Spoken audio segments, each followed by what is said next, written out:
शेती माझी प्रयोगशाळा या यूट्यूब चॅनलमध्ये मी आपलं स्वागत करतो. या चॅनलवर आपण नवीन असाल तर या चॅनलला सबस्क्राईब करा. या चॅनलचे नवनवीन व्हिडिओ पाहण्यासाठी बेल आयकॉन नक्की दाबा. आपणास व्हिडिओ आवडल्यास लाईक आणि शेअर अवश्य करा. नमस्कार, मी डॉक्टर मच्छिंद्र बांगर देशातील हवामान परिस्थिती संदर्भात ताजा अंदाज देणारे अतिशय प्रभावी अशा प्रकारचा एक WD उत्तर भारताच्या दिशेने सरकतोय. त्यामुळे नेमकी मैदानी भागापर्यंत त्याचा परिणाम होईल का हेही आपल्याला बघायचं आहे.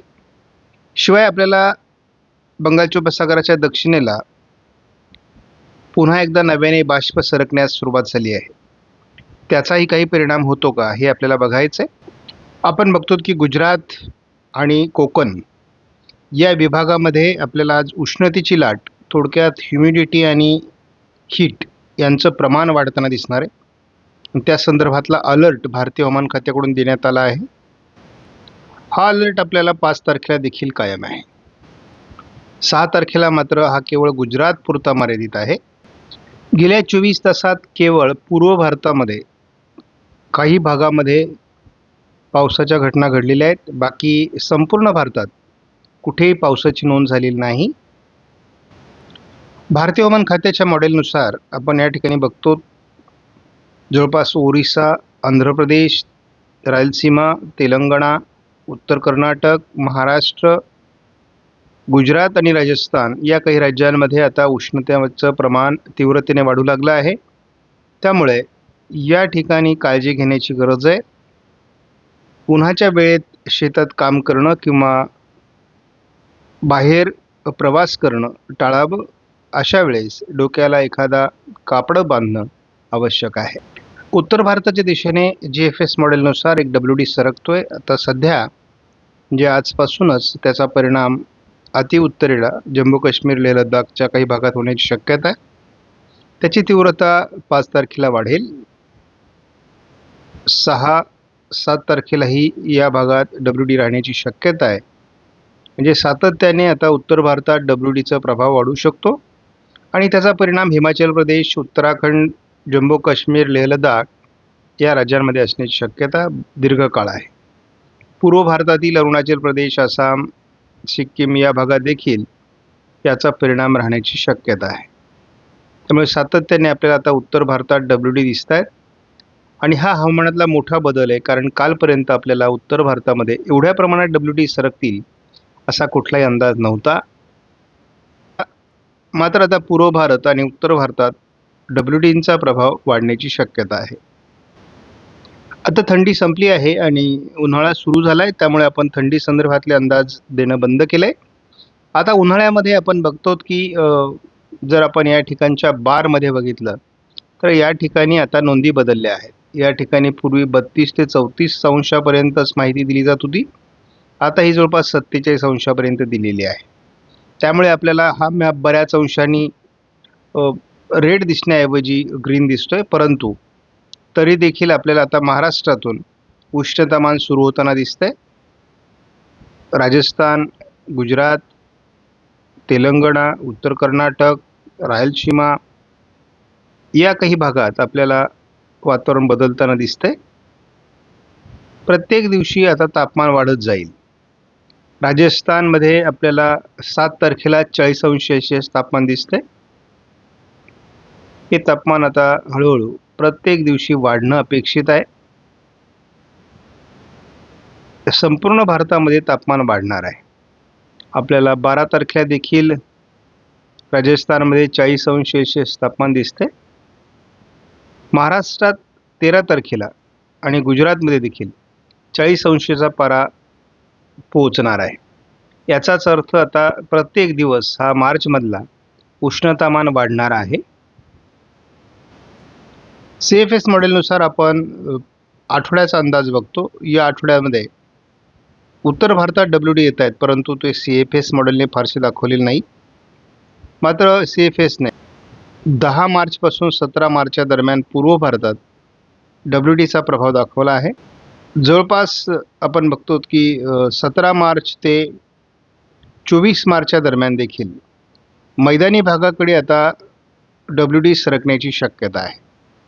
म्हणजे लवकरच, म्हणजे आपण जो काही शेवटचा आठवडा म्हणतोय त्याच्या अगोदरच थोडीफार सुरू भारतामध्ये पावसाची होऊ शकते आणि महाराष्ट्रामध्ये देखील मार्चच्या शेवटच्या आठवड्यात पावसाळी प्रमाण वाढण्याची शक्यता आहे आणि हवामानात मोठा बदल आपल्याला अपेक्षित आहे.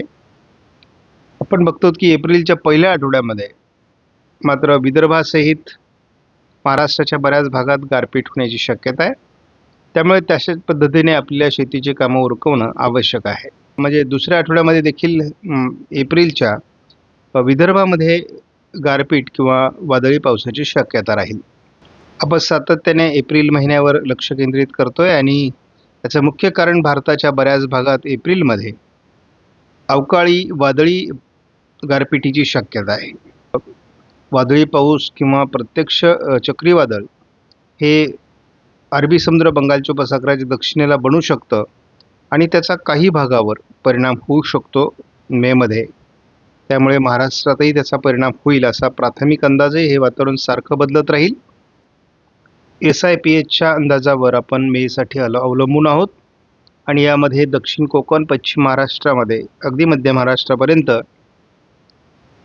अवकाळी पावसाची शक्यता आहे. कारण दरम्यानच्या काळात अरबी समुद्रात एक वादळी सिस्टम विकसित होईल किंवा कमी दाब विकसित होईल.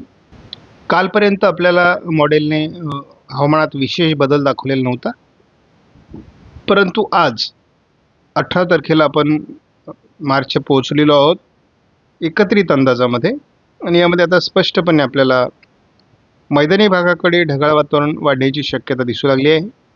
बंगालच्या उपसागराच्या दक्षिणेला वातावरण बदलेल. पूर्व भारतामध्ये जोरदार पाऊस अनेक राज्यांमध्ये होणार आहे. उत्तर भारतामध्ये सुद्धा बर्फवृष्टी होण्याची शक्यता आहे आणि केरळमध्ये सुद्धा पावसाचा अंदाज अजून कायम आहे. त्याचबरोबर ओरिसा, तामिळनाडू, आंध्र प्रदेश, तेलंगणा या ठिकाणी देखील हलक्या पावसाची शक्यता आहे. थोडं राजस्थान, उत्तर प्रदेश, दिल्ली, पंजाबच्या भागातही शिडकाव होऊ शकतो. हा ICMWF मॉडेलचा अंदाज आहे. आपण जर या ठिकाणी GFS मॉडेलचा अंदाज बघितला तर GFSने विशेष हवामानात बदल दाखवलेला नाही. पूर्व भारत आणि उत्तर भारतात WDचा प्रभाव केवळ दाखवलेला आहे. आयकॉन मॉडेलचा अंदाज हा केवळ 11 तारखेपर्यंतचा आहे, परंतु त्याने देखील महाराष्ट्रात लगेचच पावसाच्या ॲक्टिव्हिटीज सुरू होतील असं काही दाखवलेलं नाही. परंतु बंगालच्या उपसागरामध्ये दक्षिणेला एक नवीन कमी दाबाची शक्यता अंदमान निकोबार बेटांच्या दक्षिणेला दाखवली आहे. उत्तर भारतात WD देखील सक्रिय राहणार आहे. आपण या मॉडेलच्या माध्यमातून ढगाळ परिस्थितीचा अंदाज घेत असतो. 4 किंवा 5 तारखेला अजून कुठल्याही प्रकारची ढगाळ परिस्थिती दिसत नाही, परंतु आपण कालही बघितलेलं आहे की ढगाळ परिस्थितीची सुरुवातच 12-13 तारखेनंतर होते. त्यामुळे आपल्याला जवळपास 10 तारखेपर्यंत विशेष वातावरणीय बदल नाही. थोडी ढगाळ परिस्थिती हळूहळू 10 तारखेला वाढू लागेल, परंतु तीही पावसास अनुकूल नाही.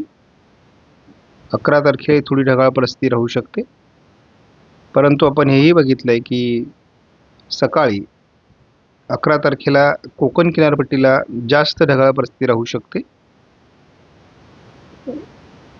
थोडं पश्चिम महाराष्ट्र वगैरे 13 तारखेनंतर ढगाळ परिस्थिती वाढ होऊ शकते, परंतु पावसास अनुकूल स्थिती नाही. एकूणच 18 तारखेनंतर हे वातावरण अधिक बदलेल. तोपर्यंत आपल्याला उघडीप मिळणार आहे. त्यामुळे बिनधास्तपणे शेतकरी आपल्या शेतीचं काम करू शकतात. मात्र आपल्याला 18 तारखेनंतर हवामानात मोठे बदल दिसू शकतात आणि त्यामुळे पावसास अनुकूल स्थिती 18 तारखेनंतरच तयार होऊ शकते. कारण आपण 21 तारखेपासून पुढे हा अंदाज दिलेला आहे आणि त्याची सुरुवात हलक्या स्वरूपामध्ये 18 तारखेनंतरच होणार आहे. त्यामुळे आपल्याला आपल्या रब्बी पिकांची काढणी वेळेत करून घेणं, हार्वेस्टिंग होणं आवश्यक आहे, मळणी करून घेणं आवश्यक आहे. आपणास व्हिडिओमधील माहिती महत्त्वपूर्ण वाटल्यास लाईक करा, शेअर करा, चॅनलला सबस्क्राईब करा. धन्यवाद. जय हिंद, जय महाराष्ट्र, जय बळीराजा.